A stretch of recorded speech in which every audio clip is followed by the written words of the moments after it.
Salvador, teu livro eu ler.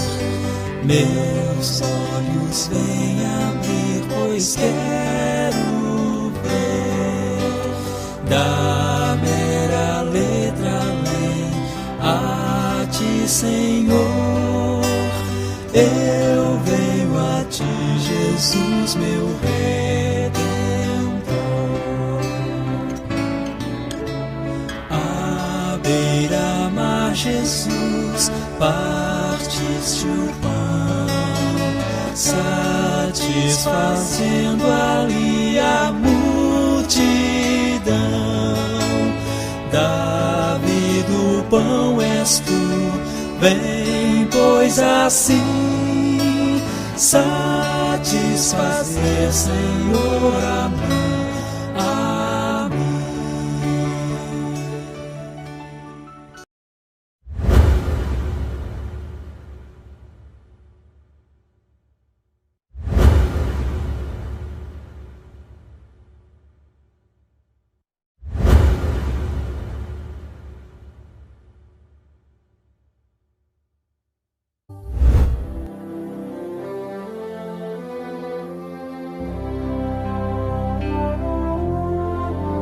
Em fervente oração, vem o teu coração na presença de Deus derramar,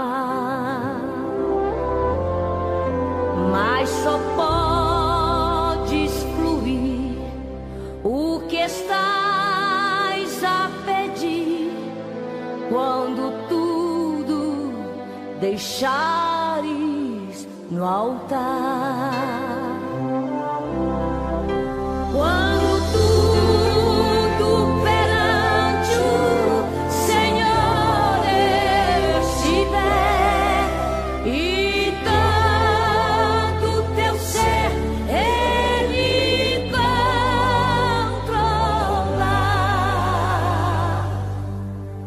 só então hás de ver que o Senhor tem poder quando tudo deixares no altar.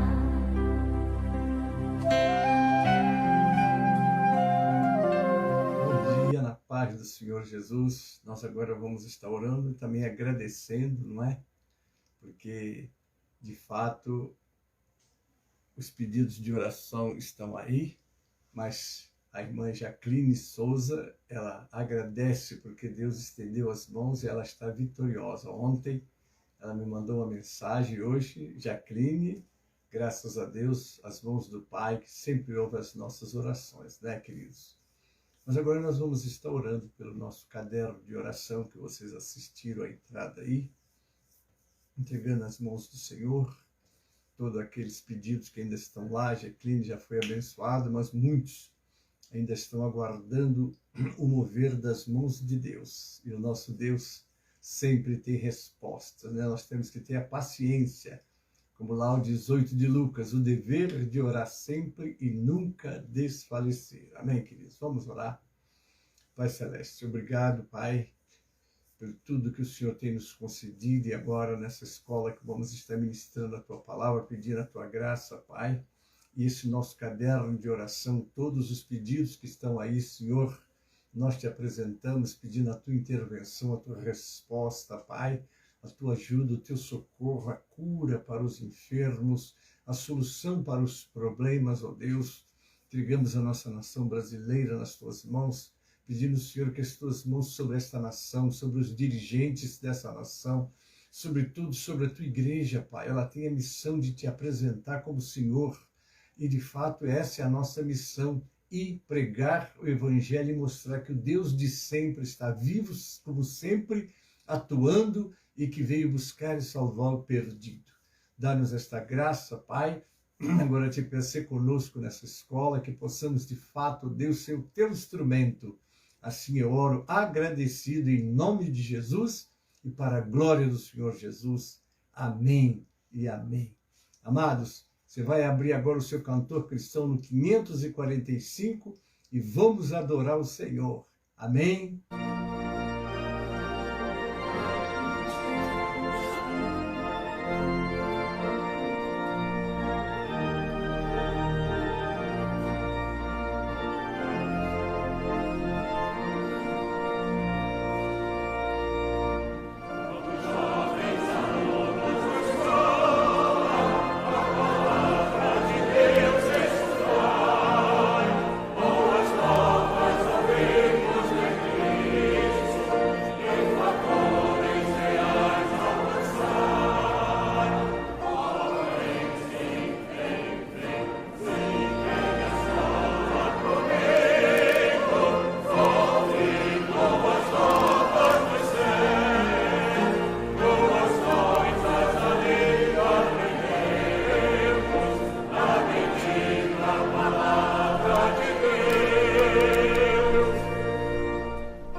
Deus, já adoramos o Senhor. Agora nós vamos entrar no nosso estudo. Amém, querido? Nós temos hoje, Deus nos tem dado essa graça e nós vamos estar meditando hoje no capítulo 4 de 1 aos Coríntios. Amém? Abra sua Bíblia e vamos ler esse texto que é muito maravilhoso e tem muito para nos ensinar nesta manhã, sobretudo para os líderes, para os ministros. O nosso título é esse: os ministros e dispenseiros dos mistérios de Deus. Eu leio: que os homens nos considerem como ministros de Cristo e dispenseiros dos mistérios de Deus. Além disso, requer-se nos dispenseiros que cada um se ache fiel. Todavia a mim, muito pouco se me dá de ser julgado por vós ou por algum juízo humano, nem eu tampouco a mim mesmo me julgo, porque em nada me sinto culpado, mas nem por isso me considero justificado, pois quem me julga é o Senhor. Portanto, nada julgueis antes do tempo, até que o Senhor venha, o qual também trará à luz as coisas ocultas das trevas e manifestará os desígnios dos corações. Então cada um receberá de Deus o louvor. E eu, irmãos, apliquei estas coisas por semelhança a mim e a Apolo, por amor de vós, para que em nós aprendais a não ir além do que está escrito, não vos ensoberbecendo a favor de um contra o outro. Porque quem te dê diferença e que tens tu que não tenhas recebido? E se recebeste, por que te glorias como se não o houvera recebido? Já estáis fartos? Já estáis ricos? Sem nós reinais? Oxalá reinasses, para que também nós reinemos convosco. Porque tenho para mim que Deus a nós, apóstolos, nos pôs por últimos, como condenados à morte, pois somos feitos espetáculo ao mundo, aos anjos e aos homens. Nós somos loucos por amor de Cristo, e vós sábios em Cristo. Nós fracos e vós fortes, vós ilustres e nós vis. Até esta presente hora sofremos fome e sede, e estamos nus, e recebemos bofetadas e não temos posada certa. E nos afadigamos trabalhando com nossas próprias mãos. Somos injuriados e bendizemos. Somos perseguidos e sofremos. Somos blasfemados e rogamos até o presente. Temos chegado a ser como o lixo deste mundo e como a escória de todos. Não escrevo essas coisas para vos envergonhar, mas admoesto-vos como meus filhos amados. Porque ainda que tivesses 10.000 aios em Cristo, não terias, contudo, muitos pais. Porque eu, pelo Evangelho, vos gerei em Jesus Cristo. E admoesto-vos, portanto, a que sejais meus imitadores. Por esta causa vos mandei Timóteo, que é meu filho amado e fiel no Senhor, o qual vos lembrará os meus caminhos em Cristo, como por toda parte ensino a cada igreja. Mas alguns andam inchados, como se eu não tivesse de ir ter convosco. Mas em breve irei ter convosco, se o Senhor quiser. E então conhecereis não as palavras dos que andam inchados, mas a virtude. Porque o reino de Deus não consiste em palavras, mas em virtude. Que quereis? Irei ter convosco com vara ou com amor e espírito de mansidão. Aqui está Paulo dando uma exortação, porque a luta deste homem de Deus não foi pequena, queridos. Foi forte. Mas aquele que é chamado por Deus, aquele que de fato foi ungido para fazer o trabalho de Deus, ele tem que se lançar para fazer, não importa as críticas, não importa as perseguições, o que importa é que o Senhor nunca nos deixa sozinho, está sempre do nosso lado, dando a mão para nós continuar o seu trabalho. Queridos, o tema de hoje, 1 Coríntios 4, 1 a 21, que eu acabei de ler, os ministros e despenseiros dos mistérios de Deus. Vamos à introdução. Será que os homens nos têm visto como ministro de Cristo e dispenseiros dos mistérios de Deus? É uma pergunta. E o que se requer de todo despenseiro? É outra pergunta. A palavra de Deus nos diz que deve ser achado fiel. Pedro também fala do dispenseiro. Ele diz assim: servi uns aos outros, cada um conforme o dom que recebeu, como bons despenseiros da multiforme graça de Deus. Está lá em 1 de Pedro 4,10. Somente esses 2 apóstolos, vemos que há um despenseiro, que o é dos mistérios de Deus e da multiforme graça de Deus. Aqui, aquele que nos chama a atenção, dizendo que devemos ser despenseiro de Deus, nos aponta um exemplo para termos de referência, ele mesmo. Aqui no caso é o apóstolo Paulo, né? E você, pastor, reverendo, bispo, presbítero, diácono, é uma pergunta, você é dispenseiro de Cristo? Né? Você é um imitador de Cristo também? Estamos estudando o mistério e o apostolado de Paulo com o objetivo de entender as divisões que assolavam a igreja de Corinto, não é? Porque às vezes estamos tão preocupados com politicagem, coisas assim de eleger um, eleger outro. Veja bem o que é ser dispenseiro. Paulo fornece a perspectiva correta para definir um líder de verdade e explica por que esses líderes não devem ser motivo de disputa na igreja. A preocupação de Paulo era de que os outros os vissem como dispenseiro de Deus, como ministros de Cristo. Essas palavras e os versículos seguintes não deixam dúvida de que Paulo estava sendo atacado e condenado, pelo menos por alguns de Corinto, né? Uma das primeiras coisas requeridas de tais encarregados era a fidelidade. Você é um ministro, tem que ser achado fiel. uma das primeiras coisas requeridas. Embora Paulo tivesse uma consciência limpa, como está no verso 4, no final das contas, quem determina se alguém permanece fiel não é o homem, não é? É só Deus sabe, porque Deus conhece as intenções dos corações. O critério válido para todos os casos era não ser precipitado no julgamento. Não é uma proibição contra o discernimento e a formação de opinião em geral, mas uma referência às críticas sem fundamento formuladas contra Paulo. Ele enfrentava muitas lutas, irmãos. Paulo defendia e ensinava que nada passará despercebido no julgamento de Deus. Foi Jesus quem disse. Portanto, está lá em Mateus 10, 26. Portanto, não tenhas medo deles. Não há nada escondido que não venha a ser revelado, nem oculto que não venha a tornar-se conhecido. Paulo tinha aplicado essas coisas sobre si mesmo e sobre Apolo, por amor deles. E ele entendeu que não era para ultrapassar o que estava escrito. Está lá no verso 6.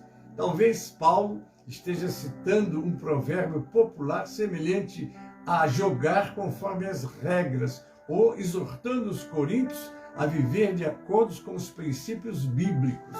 Amém, queridos? Então aqui nós fizemos uma introdução e agora nós vamos fazer a meditação do versículo por versículo. O nosso assunto está em todo o capítulo 4 de 1 Coríntios. Estes versículos ampliam a discussão sobre os obreiros como ministros de Cristo.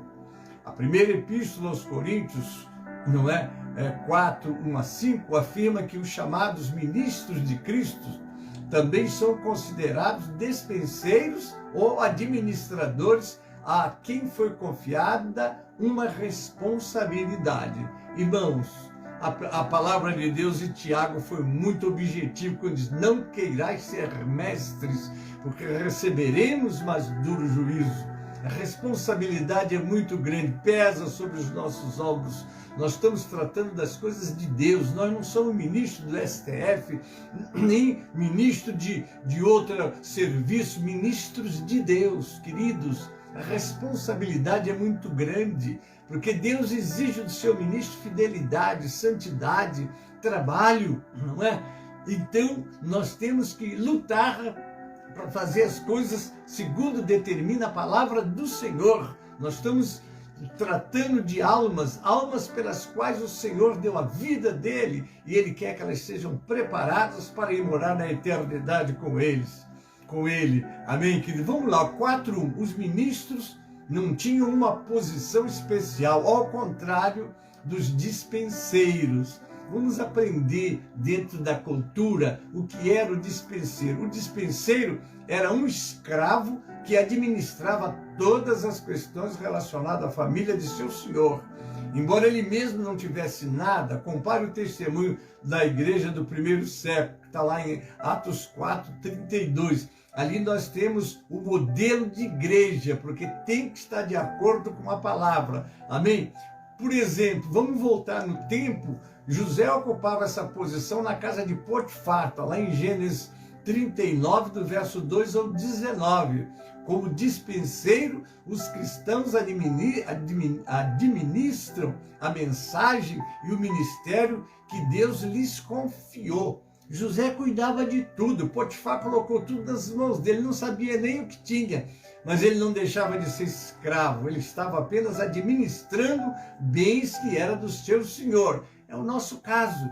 Nós não somos donos de nada, nós estamos administrando bens do nosso Senhor.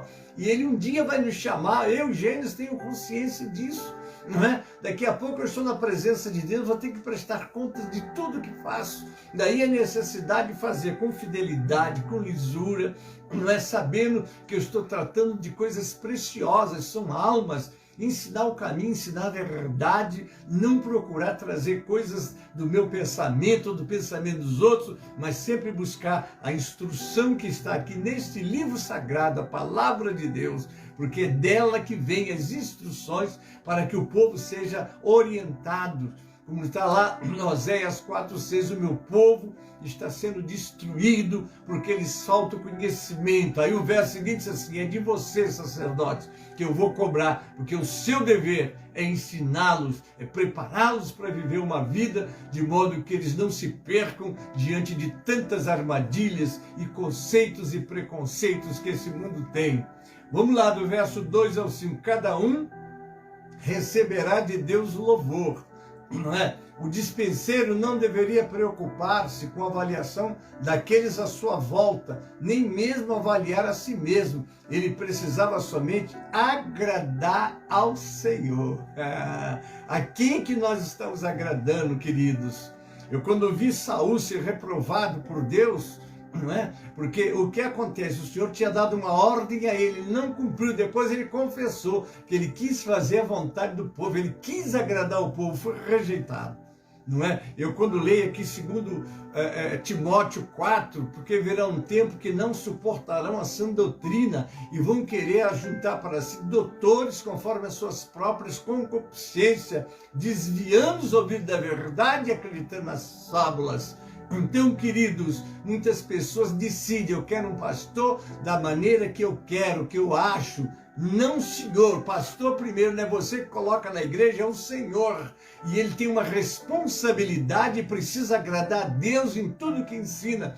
Ele é dispenseiro das multiformes graças de Deus. Ele recebeu unção, recebeu instrução, e ele tem que ter muito cuidado com o que está ensinando.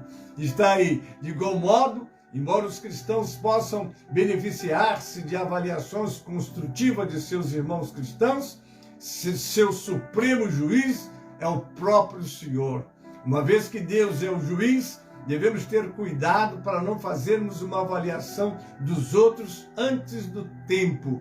Paulo era julgado, Paulo era condenado, Paulo era perseguido, e há muitos crentes da igreja de Corinto que não o respeitavam nem como apóstolo.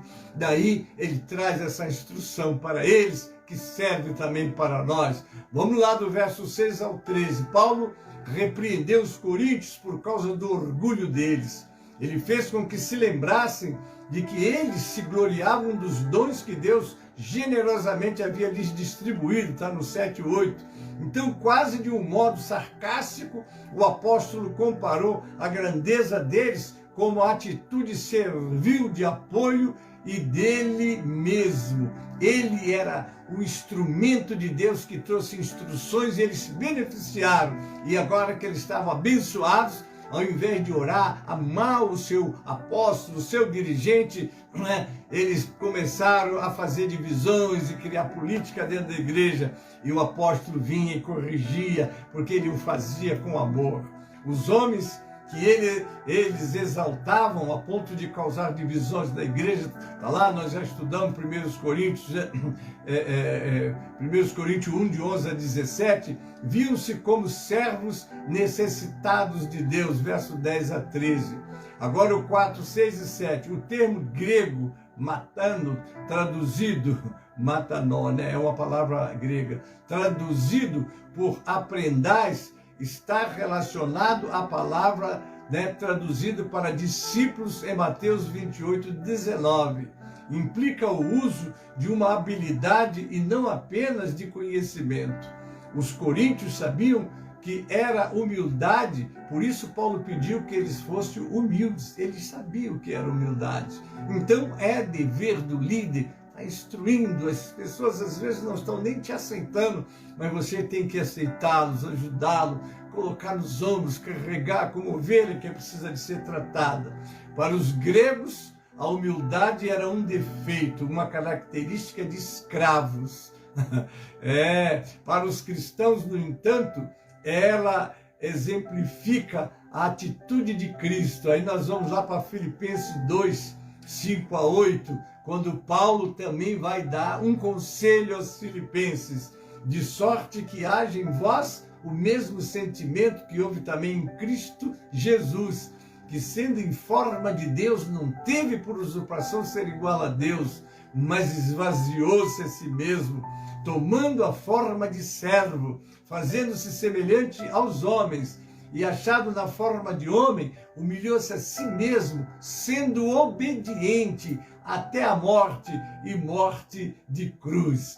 Então está aí Paulo trazendo à memória deles o que pregava, porque Jesus é o maior exemplo. Por isso que lá no capítulo 11, versículo 1, Paulo vai ensinar assim, né? Sede meus imitadores, como eu sou de Cristo. Em nós, Paulo apresentou a si mesmo e apoio como exemplo a serem seguidos. Do que está escrito, essa expressão muitas vezes é usada para introduzir uma citação do Antigo Testamento, como está lá em Romanos 14:11, porque está escrito, como eu vivo, diz o Senhor, que todo joelho se dobrará e a mim, e toda língua confessará a Deus, porque o Senhor se humilhou. Mas eu não li o restante, né? O que diz? Mas Deus o exaltou soberanamente. Ele deu o nome a Jesus, que está sobre todo nome, para que o nome de Jesus se dobrem todos os joelhos dos que estão no céu, na terra e debaixo da terra, e toda língua confesse que Jesus Cristo é o Senhor.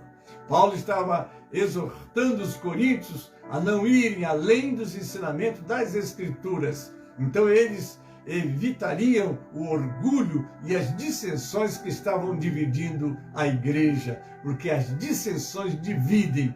E olha que Jesus foi contundente quando disse aos fariseus, e os discípulos ouviram, não é? Todo reino dividido não subsiste, toda casa dividida não fica de pé, mas a divisão atrapalha a caminhada da igreja. Somente aqueles que desejam exaltar a si mesmos usarão indevidamente a Bíblia e, consequentemente, enfraquecerão e dividirão a igreja. Ah, queridos, vamos lutar para unir o povo. Olha o que diz o Salmo 133, ó, quão bom e quão suave é que os irmãos vivam em união. É a união que faz a força. Quando uma igreja ela tem 10 crentes trabalhando unidos, eles vão produzir mais do que 100 ou 500 ou até 1000 desunidos, porque cada um vai puxar para um lado e ninguém vai conseguir realizar nada. Os coríntios acreditavam que os cristãos tinham de estar fartos, ser ricos e reinar no presente. No entanto, Paulo sabia que devemos passar por provações agora se quisermos reinar quando Cristo voltar. Aí eu vou lembrar de Colossenses 3, né? Se já ressuscitaste com Cristo, buscai as coisas que são de cima, não as que são da terra, porque vocês já estão mortos e as vossas vidas estão escondidas com Cristo em Deus. E quando Ele se manifestar, então também nós nos manifestaremos com Ele em glória. Aqui, amados, vamos ter o que tiver, o que puder, mas o nosso coração, os nossos olhos devem de estar no reino por vir com o nosso Senhor. Prover a Deus que vocês estivessem de fato envolvidos no reino de Cristo e pudéssemos estar unidos no verdadeiro reino de Cristo. Então a luta de Paulo era essa, despertar os crentes para viver de acordo com a palavra do Senhor. Amém? Agora vamos para o 4, 9 e 10. Espetáculo se refere a execuções públicas realizadas pelos romanos. Nessas execuções, homens condenados eram levados ao Coliseu, onde eram atormentados e mortos por animais selvagens, enquanto a multidão eufórica assistia a tudo. Eles se divertiam matando os cristãos. Não é, irmãos? Que preço que a igreja pagou para chegar até nós. Nós devemos de estar despertados nesses dias também, para que nada façamos que não agrade ao nosso Deus. Não temos que agradar nenhum homem, não é? Ah, mas eu tenho que agradar A ou a B. Você só pode agradar A e B se não estiver desagradando ao Senhor. Amém? Paulo mostrou que todo mundo e os anjos eram testemunhas da humilhação dos servos de Deus. Imagine, irmão, não é brincadeira. Com um sarcasmo mordaz, o apóstolo comparou a avaliação superior que os coríntios faziam de si mesmos com a que o mundo fazia dele. Paulo sabia que o cristão encontra a verdadeira força quando entende as próprias fraquezas e a suficiência de Cristo. Não é? Que às vezes nós estamos sentindo abatidos, fracos, sem condições. Sabe Deus como esse pequeno tem trabalhado, mas eu louvo ao Senhor, que eu me lanço para fazer a obra e as mãos de Deus me seguram. Como segura aqui, eu vou me lembrar um dia que o nosso saudoso Billy Graham estava com um grande local de futebol, né? Campo de futebol, que havia milhares e milhares de pessoas. Quando ele ia pregar, no momento dele pregar, ele conta essa história, que ele foi tomado por uma coisa que ele ficou sem conseguir levantar. Ele viu, como é que eu posso? O povo está esperando eu pregar e eu estou aqui, não vou aguentar nem levantar. Então ele pediu 2 obreiros que o levassem. Arrastaram o Billy Graham e botaram na frente do microfone. Quando ele abriu a boca e começou a pregar, voltou as energias, ele pregou. Às vezes a gente tem que até lutar contra as nossas próprias limitações e fraquezas e avançar pela fé. Eu estou contando isso não é só pelo Billy Graham, porque eu estou aqui também dependendo dessa força divina para poder fazer esse trabalho. E olha o que ele vai contar para nós lá no capítulo 12 de 2 Coríntios 7 a 10. E para que não me exaltasse pela excelência das revelações, foi-me dado um espinho na carne, a saber, um mensageiro de Satanás para me esbofetear, a fim de me não exaltar, acerca do qual 3 vezes orei ao Senhor para que se desviasse de mim. E disse-me, a minha graça te basta, porque o meu poder se aperfeiçoa na fraqueza. De boa vontade, pois, me gloriarei nas minhas fraquezas, para que em mim habite o poder de Cristo. É isso mesmo, quanto mais esvaziado de nós mesmos, mais espaço para Deus nos usar e o nome dele ser glorificado através das nossas vidas. E ele continua, por isso sinto prazer nas fraquezas, nas injúrias, nas necessidades, nas perseguições, nas angústias por amor de Cristo, porque quando estou fraco, aleluia, então eu sou forte. Fraco humanamente falando, fraco às vezes nas limitações deste corpo, mas revestido do Senhor, a obra será feita e o nome do Senhor será glorificado. Em Filipenses 4, 11 a 13, nós lemos, não digo isto como por necessidade, porque já aprendi a contentar-me com o que tenho. Sei estar abatido, sei também ter abundância. Em todas as maneiras, em todas as coisas estou instruído, tanto a ter fartura como a ter fome, tanto a ter abundância como a padecer necessidade. Posso todas as coisas em Cristo que me fortalece. Glória a Deus. Paulo lista as dificuldades que ele sofrera no ministério de Cristo, tanto problemas físicos como insultos verbais, né? São hebreus, então ele vai dizer lá em 2 Coríntios 11, 22 a 30, são hebreus também eu, são israelitas também eu, são descendência de Abraão também eu, são ministros de Cristo, falo como fora de mim, eu ainda mais, eu nos trabalhos muito mais, em açoite mais do que eles, em posições muito mais, em perigo de morte muitas vezes, recebi dos judeus 5 quarentenas de açoite menos 1, 3 vezes fui açoitado com varas, uma vez fui apedrejado, 3 vezes sofri naufrágio, uma noite e um dia passei no abismo, em viagens muitas vezes, em perigos rios, em perigo de salteadores, em perigo da minha nação, em perigo dos gentios, em perigo na cidade,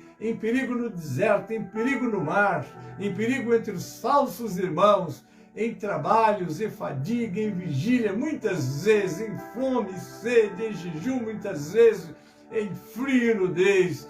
Além das coisas exteriores, me oprime cada dia o cuidado de todas as igrejas. Oh, queridos, esse é um homem que tinha o coração na obra. Ele listou agora todas as provas e lutas. Ele abandonou tudo. Ele era um fariseu que estava num patamar altíssimo no meio dos fariseus, que era a religião dominante da época.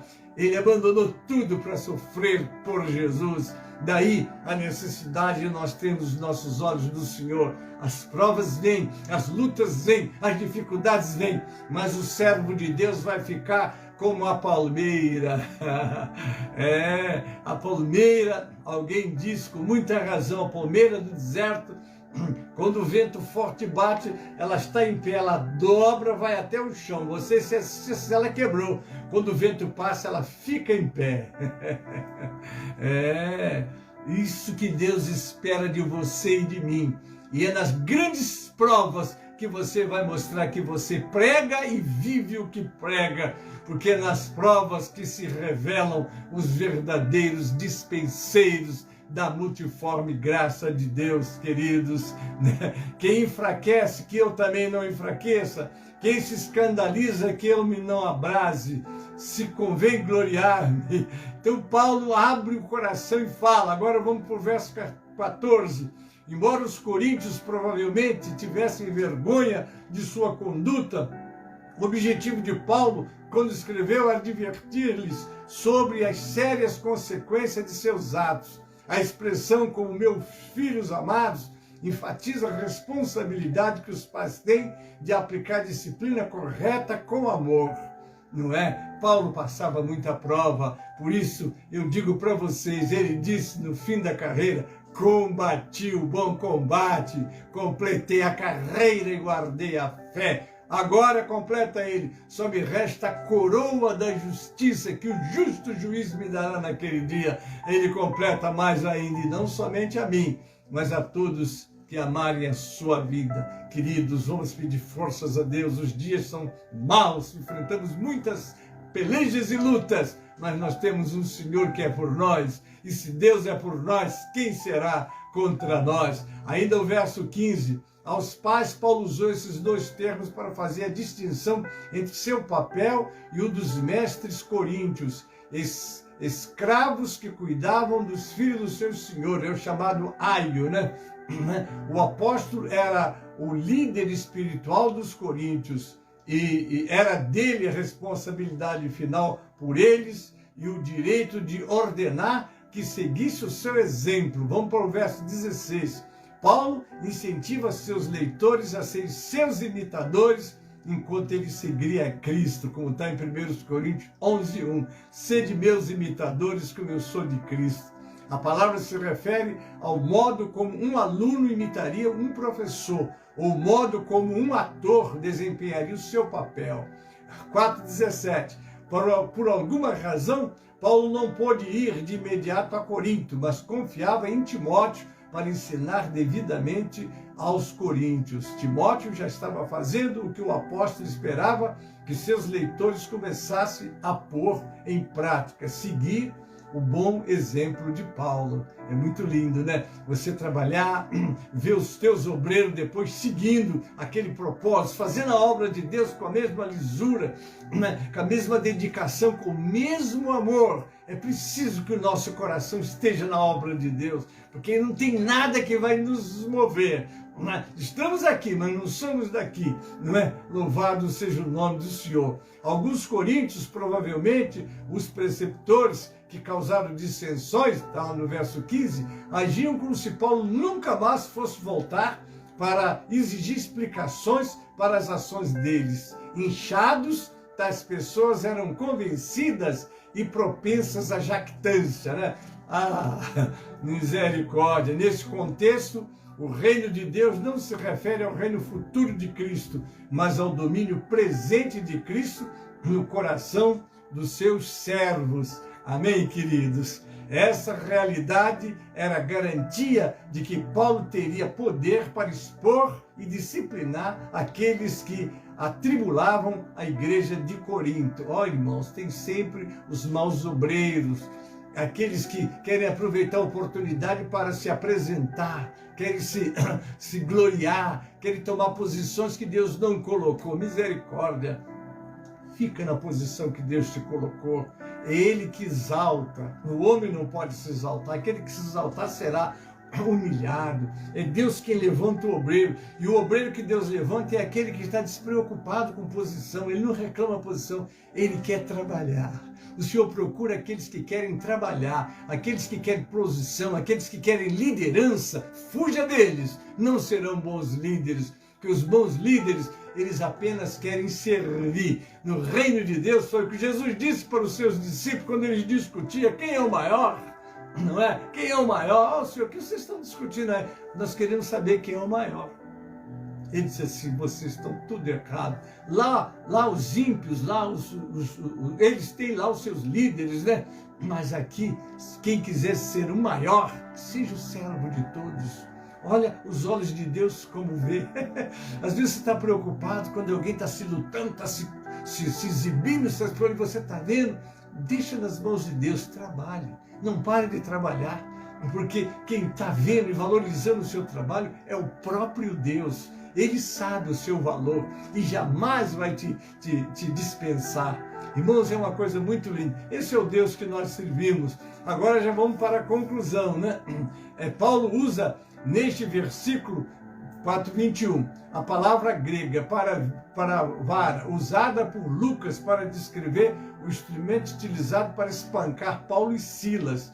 E a multidão se levantou unida, está lá em Atos 16, 22 a 24, não é? E a multidão se levantou unida contra eles, e os magistrados rasgaram-lhes as vestes e mandaram açoitá-los com varas.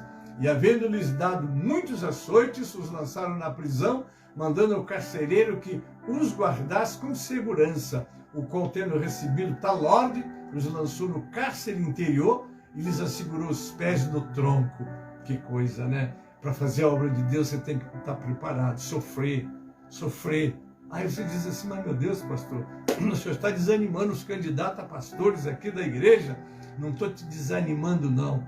Eu quero só te dizer que temos seguido os passos do nosso Mestre Jesus, não é? Veja o que ele disse quando alguém veio que ele, Senhor, eu te seguirei. Ele falou assim, olha, as raposas têm covis e as aves do céu têm ninho. O Filho do Homem não tem onde reclinar a cabeça. Por interesse não siga Jesus, não. Siga com o desejo de servir, de ser servo. E esse servo quer dizer escravo mesmo. O termo também é usado de forma figurada para referir-se à autoridade de Cristo para julgar. Lá em Apocalipse 19:15. E da sua boca saiu uma aguda espada para ferir com ela as nações. E ele as regerá com vara de ferro. E ele mesmo é o que pisa o lagar do vinho do furor da ira de Deus Todo-Poderoso. Deus deu a Paulo a autoridade para punir os agitadores em Corinto, ainda que o apóstolo preferisse não fazer valer tal poder. Amém, queridos? Trabalhe para a glória de Deus. Faça a obra de Deus. Não busque benefícios pessoais. Agora, Deus vai te cercar de bênçãos. Às vezes nós estamos vendo um vaso de Deus usado, aí Deus chega para você e diz assim, dá uma oferta para ele. Ainda diz para você, esse é o valor, vai lá, bota na conta dele. Que esse é o Deus que faz, ele está vendo a tua necessidade, a minha necessidade, as nossas necessidades. Não pede não, trabalhe. Ele mesmo vai mover as pessoas para te socorrer e te ajudar. E você vai ser muito abençoado. Trabalhe de coração e deixa Deus mostrar que Ele cuida dos seus. Amém, queridos? Agora eu vou pedir vocês para abrir o seu cantor no hino 137, para nós estarmos adorando ao Senhor. Amém? E em seguida eu volto para a gente fazer já a conclusão. Amém?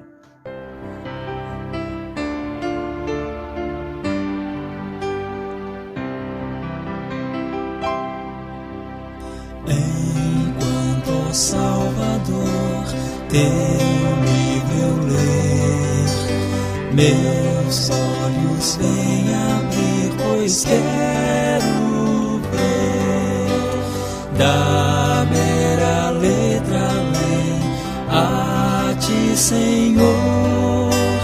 Eu venho a ti, Jesus, meu Redentor.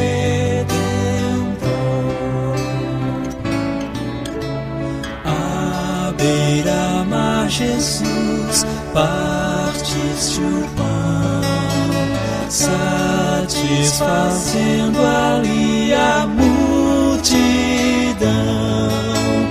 Dá-me do pão és tu, vem, pois assim satisfazer, Senhor, a mim.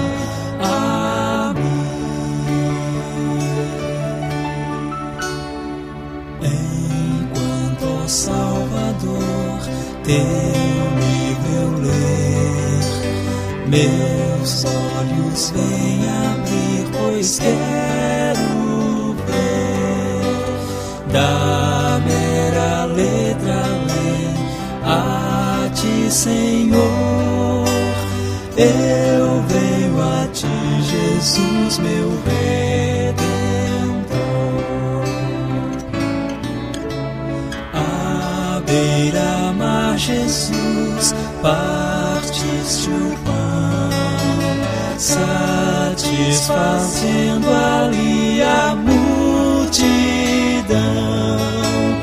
Dá-me do pão és tu, vem, pois assim satisfazer, Senhor, a mim.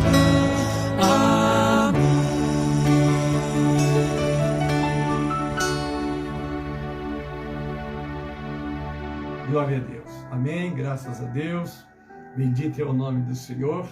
Amém, queridos. E agora nós vamos estar conhecendo os nossos aniversariantes. Amém? Quantos fizeram aniversário esta semana? Eu quero desejar a você felicidades, muitos anos de vida, abençoado pelo Senhor. E vamos juntos recitar o versículo dos aniversariantes. É Salmo 90, 12. Vamos dizer juntos? Como é que está escrito lá? Como é que dá?